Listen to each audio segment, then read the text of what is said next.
Hello students, how are you? I hope you all are very well. Welcome to our YouTube channel. Yes friend, आज जो video बना रहे हैं आपके लिए for class 7 subject science chapter कर रहे हैं हम यहाँ पे मोशन एंड टाइम. यस बेटा जी, इस चैप्टर से रिलेटेड एक वीडियो पहले भी हम अपलोड कर चुके हैं. जिन्होंने वो वीडियो नहीं देखी एक बार वो भी देख लेना, क्योंकि उस वीडियो में हमने मोशन वाला जो कॉन्सेप्ट है वो कंप्लीट करवा दिया है. Means motion, type of motion, uniform, non uniform motion, speed, distance, ये सभी चीजें हम उस वीडियो में कर चुके हैं. तो आज हम इस वीडियो में अपना जो टाइम वाला जो टॉपिक जो रहता है, रिमेनिंग जो पार्ट है उसको हम कंप्लीट करेंगे. कोशिश करेंगे ये चीजें आज यहाँ पे आपको कंप्लीट करवा दी जाए, क्लियर करवा दी जाए. ठीक है. और इसी के साथ ये भी सोचा है कि एक और इसी चैप्टर से एक और वीडियो आपको हम दिलवाएंगे, जिसके अंदर जो भी न्यूमेरिकल पार्ट होगा, यानी कि स्पीड को कैलकुलेट करने के लिए जो आपके कुछ क्वेश्चंस हैं यहाँ पर, वो भी सॉल्व किए जाएं. ओके. टाइम, सबसे पहले टाइम है क्या? समय जिसको आप बोलते हो.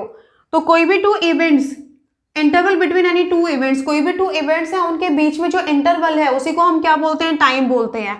ठीक है. जैसे आप बोलते हो कि कोई भी डे, दिन, तो डे जो इवेंट होगा, मीन्स यहां पर डे को आप किस तरीके से बताएंगे? आपका जो sunrise and sunset, duration between one sunrise to sunset, तो इसके बीच में जो आपका इंटरवल होगा, टाइम पीरियड होगा, वो क्या हो जाएगा? डे. और इसी तरीके से नाइट क्या होगा? Duration between sunset to next sunrise. तो इस तरीके से कोई भी जो टू इवेंट्स होते हैं उनके बीच में जो इंटरवल होगा उसी को हम क्या बोलेंगे? टाइम बोलते हैं. Now measurement of time in ancient time, की जो टाइम को किस तरीके से मेजर करते थे. आजकल तो अलग अलग डिजाइन की घड़ियां आपके पास है ना, वॉच आप यूज करते हो, डिजिटल हैं, इवन स्मार्ट वॉच भी आ गई हैं. लेकिन पहले ये सब वॉच वगैरह तो थी नहीं. तो टाइम को किस तरीके से मेजर करते थे?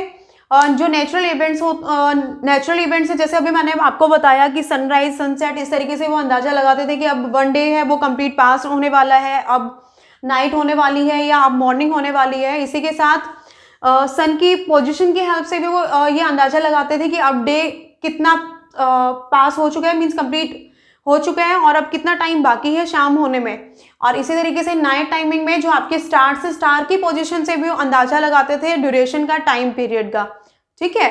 और इसके अलावा फिर धीरे धीरे जैसे टाइम के साथ चेंजेस आते हैं, फिर चेंजेस आए, और फिर उसके बाद जैसे sundial, sand clock, water clock, तो इन सभी चीज़ों को, या नॉर्मल जो आप वॉच क्लॉक आप यूज़ करते हो, इन सब जैसे जैसे यहाँ पे चेंजेस आते गए, इन डिवाइस को यूज करना यूज में लाते गए. तो जैसे सबसे पहले सनडायल, आपके एक महाराजा जयसिंह हुए हैं, सवाई जयसिंह. उन्होंने आपके दिल्ली में, वाराणसी में, जयपुर में जंतर मंतर आपने सुना होगा. कुछ बच्चे वहां पर घूमने भी गए होंगे, आपने जंतर मंतर जरूर देखा होगा. जो वहां गए हैं, नहीं तो आपने टीवी में या बुक्स में जरूर आपने उनकी पिक्चर देखी होगी. तो ये सनडायल ये क्या है? एक तरीके से वहां पर एक ये मॉन्यूमेंट बना हुआ है. देखिए बेटा, जो पहले अपने जो राजा महाराजा होते थे ना, उनको बहुत नॉलेज होती थी. तो जो राजा जयसिंह है उन्होंने इस जो सनडायल है उसको बनवाया. अब इसमें है क्या? ये पूरी एक बिल्डिंग स्ट्रक्चर वहां पे बना हुआ है, और इसकी जो वॉल्स, इसकी जो दीवारें हैं, तो उनके ऊपर जब सनलाइट फॉल होती है, तो आपको पता है ना, जब भी रोशनी होती है, लाइट होती है, तो उसी के साथ कोई भी ऑब्जेक्ट अगर बीच में आता है जिसके ऊपर लाइट फॉल होती है, तो उसके ऑपोजिट उसकी परछाई बन जाती है, शेडो बन जाती है. तो ये जो सनडायल है ना, ये इसी फिनोमिनन पे ये वर्क करता है. तो इसमें होता क्या है, इसकी जो वॉल है उसकी जब शेडो फॉल होती है ना, उससे टाइम का अंदाजा लगाया जाता है कि अब कितना टाइम हो गया है. इवन ये जो एक्यूरेसी है इस सनडायल की, 2 सेकेंड्स, इवन मतलब ये आपको एक्यूरेट टाइम, अभी भी अगर आप जाओगे वहां पर, तो वहां आप उसकी शेडो को देखना, और उससे फिर आपको अंदाजा होगा कि टाइम कितना है, और आप अपनी वॉच के साथ उसको मेजर करना. 2 सेकेंड्स तक की एक्यूरेसी देता है ये. ठीक है. उसके अलावा सैंड क्लॉक, ये ऐसा कुछ डिवाइस भी आपने देखा होगा. इसमें क्या होता है, ये इस तरीके से डिवाइस है, बीच में ओपनिंग होती है, और जो सैंड जो ड्राई सैंड होती है, मिट्टी होती है, वो इसके अंदर भरी हुई है. ठीक है. और इसको इस तरीके से बनाया गया है कि एक पर्टिकुलर, एक कंप्लीट जो टाइम पीरियड, लाइक अगर वन डे के लिए इसको बनाया जाए. आप ये एक्टिविटी खुद से भी कर सकते हो.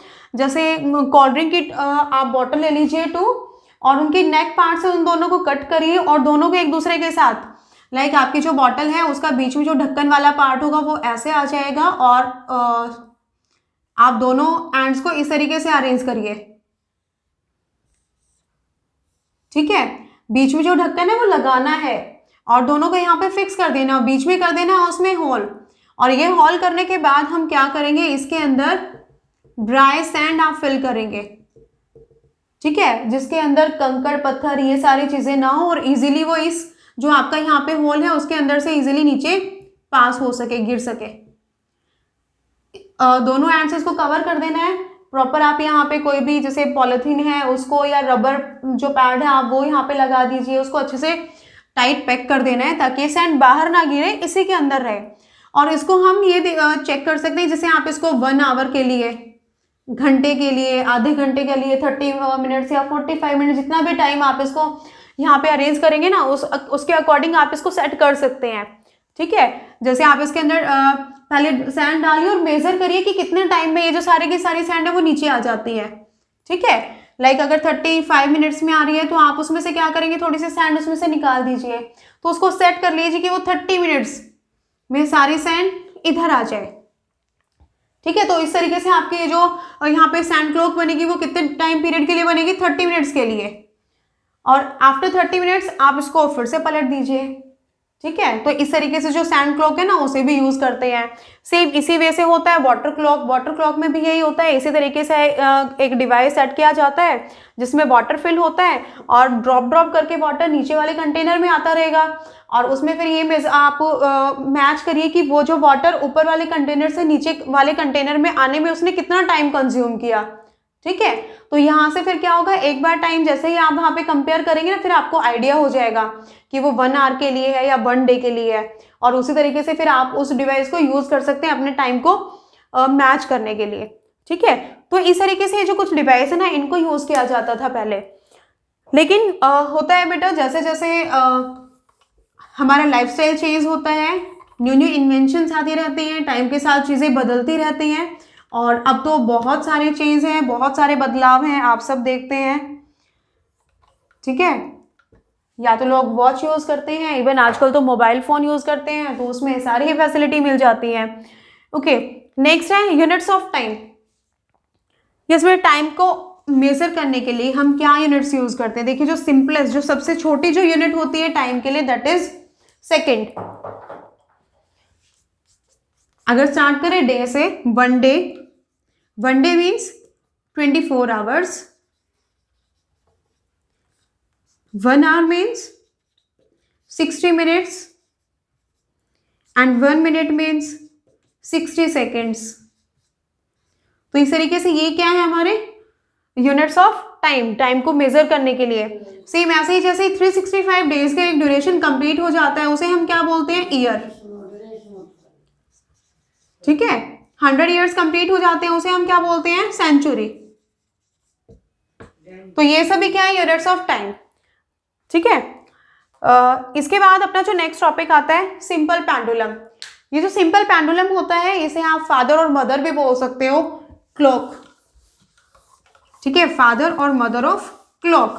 क्यों बोला गया है इन्हें क्लॉक का father mother, because Galileo Galilei, जो फर्स्ट वीडियो मैंने आपके लिए बनाई थी, मैंने उसमें भी जिक्र किया था, गैलीलियो गैलीली ये अपने एक फिजिस्ट रहे हैं जिन्होंने इस फील्ड में अपना बहुत ही अच्छे से पार्टिसिपेट किया, बहुत सारी चीज़ें हमें, नई नई चीज़ें हमें दी। तो इन्होंने फर्स्ट टाइम इस डिवाइस को यूज़ किया था टाइम ये वॉच बनाने के लिए, डिज़ाइन करने के लिए। सिंपल पेंडुलम होता क्या है बेटा, इसमें क्या होता है, एक थ्रेड, और थ्रेड के साथ एक मेटल बॉब को अटैच कर दिया जाता है। अब मेटल बॉब क्या, जैसे मेटल की एक बॉल स्ट्रक्चर बॉल होती है ना, उस तरीके से उसको टाई कर देते हैं थ्रेड के साथ, और फिर उसे एक रिजिड कहीं पर भी उसको एक अच्छे से सपोर्ट के साथ हैंग कर दिया जाता है। तो इसे बोलते हैं सिंपल पेंडुलम। अभी जो सिंपल पेंडुलम होता है ये क्या होता है, इसके अंदर टू एंड फ्रो इस तरीके से मोशन होता है। आपने देखा होगा क्लॉक में, घड़ी, आजकल जो आपकी वॉल क्लॉक होती है ना उसमें भी नीचे एक ऐसे ही हैमर जैसे एक लटका हुआ होता है जिसमें एक राउंड शेप होता है और वो इस तरीके से हिलता रहता है, तो वो क्या होता है, पेंडुलम। अब ये पेंडुलम के अंदर जो मोशन होता है ना उसको ये ऑसिलेटरी मोशन भी हम बोल देते हैं, टू एंड फ्रो मोशन भी बोल देते हैं।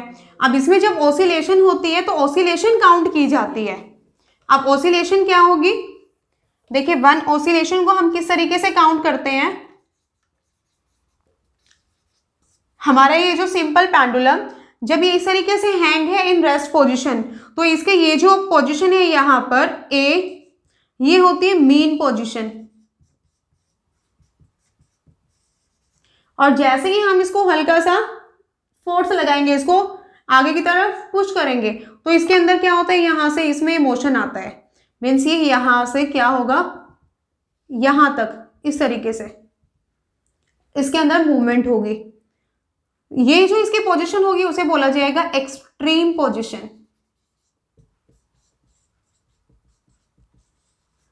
कहां तक मूव करेगा, according to length of thread. Thread कितना लंबा है, झूला आप झूलते हो, आपके स्विंग में भी यही होता है ना, आप झूले पे जब आप रेस्ट में हो then you are in mean position, आपको पीछे से कोई भी पुश करता है, आप आगे की तरफ मूव करते हो, कहाँ तक जाते हो, जितना कि आपकी जो रॉप, आपकी रस्सी, आपका झूला जितना लंबा है उतने ही आगे तक, उतना ही ऊंचा वो मूव करेगा। तो इसी तरीके से जो मैक्सिमम यहाँ पर ये पोजिशन गेन करता है आपका पेंडुलम, उसे बोलेंगे एक्सट्रीम पोजिशन। सेम फिर आपके स्विंग में यही होता है, आप यहाँ ऊपर जाते हो एयर में, फिर आप बैक साइड में इस तरफ भी मूव करते हो, जितना आपने यहां मूव किया था इतना ही बैक साइड में इधर, ठीक है, मतलब इस डायरेक्शन में। अब यहां से जाने के बाद अगेन फिर क्या होगा, अब वापस यही आएंगे। तो इस तरीके से जब आपका पेंडुलम अपनी मेन पोजीशन से स्टार्ट करता है, मींस फ्रॉम पोजीशन ए, फिर बी, और बी से सी एंड अगेन टू ए, तो यहां पे ये जो कंप्लीट होता है ना उसे बोलते हैं वन ऑसिलेशन। ठीक है, फिर से मैं आपको बताती हूँ कि ऑसिलेशन हम यहाँ पे किस तरीके से काउंट करेंगे, कि किसी भी सिंपल पेंडुलम की ऑसिलेशन क्या होगी, जब आपका पेंडुलम अपनी मेन पोजीशन से, means from point A,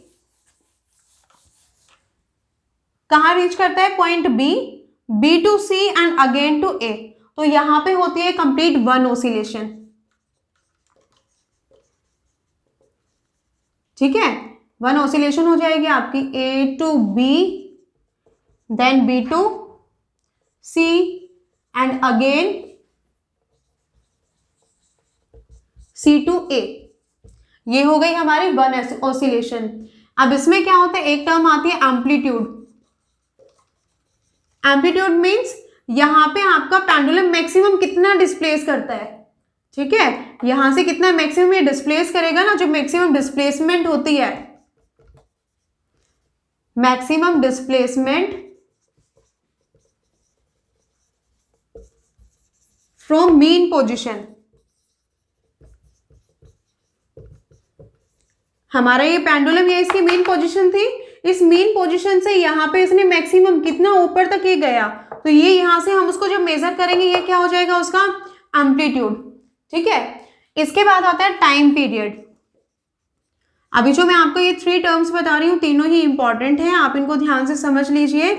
time period, देखिए अपना पेंडुलम अपनी एक ऑसिलेशन को कंप्लीट करने के लिए कितना टाइम यहाँ पर कंज्यूम करता है।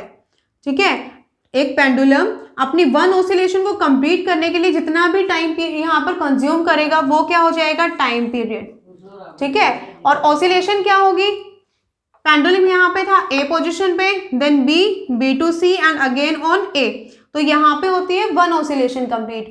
ठीक है, तो इस तरीके से हमारे पास यहाँ पे टर्म आते हैं oscillation, amplitude and time period. तो सबसे पहले जो गैलीलियो गैलीली, इन्होंने सिंपल पेंडुलम को यहाँ पर यूज किया था अपने यहाँ पर फिजिक्स में अपने इन्वेंशंस करने के लिए, और इसी टर्म को यहाँ पे जो वन ऑसिलेशन होती है ना, तो इसी चीज को यूज किया जाता है अपने वॉच में। जैसे क्लॉक में सेकंड बनती है 60 टाइम, जब अपनी जो सेकंड निडल होती है, सेकंड जो हैंड होती है, जो वो 60 टाइम्स मूव कर लेती है, तो उसमें क्या होता है, आपकी 1 मिनट वहां पर कंप्लीट हो जाती है। और मिनट हैंड फिर 60 टाइम्स जब अपनी कंप्लीट एक रोटेशन कंप्लीट करती है, तो उसके बाद क्या होता है, आपका 1 आवर चेंज होता है। ठीक है, तो बेसिक यहाँ पर जो उसमें प्रोसेस यूज किया गया है ना, वो यही ऑसिलेशन आपके पेंडुलम वाला ही। ठीक है, तो यहाँ पे जो अपना कॉन्सेप्ट कंप्लीट होता है about time. And I hope ये जो वीडियो आपके लिए यूज़फुल रही होगी, आपको चीज़ें समझ आई होंगी, आपको आसान लग रही होंगी अब जो आपके यहाँ पर जो भी चैप्टर में आपको प्रोवाइड किया गया है। यस बेटा, एट लास्ट मैं आपको फिर से यही बोलूँगी, जिन्होंने भी देखी आपने आप चैप्टर रीड नहीं किया तो चैप्टर आप रीड करिए, वीडियो को ध्यान से सुनिए, कोशिश करिए, क्योंकि मेरा यहाँ पे है क्या मोटिव यही है कि सिर्फ आपको चीज़ें आसान करके देना, आपको चीज़ें समझ में आ जाए। ठीक है, okay, till then bye and have a nice day. Thank you बेटा।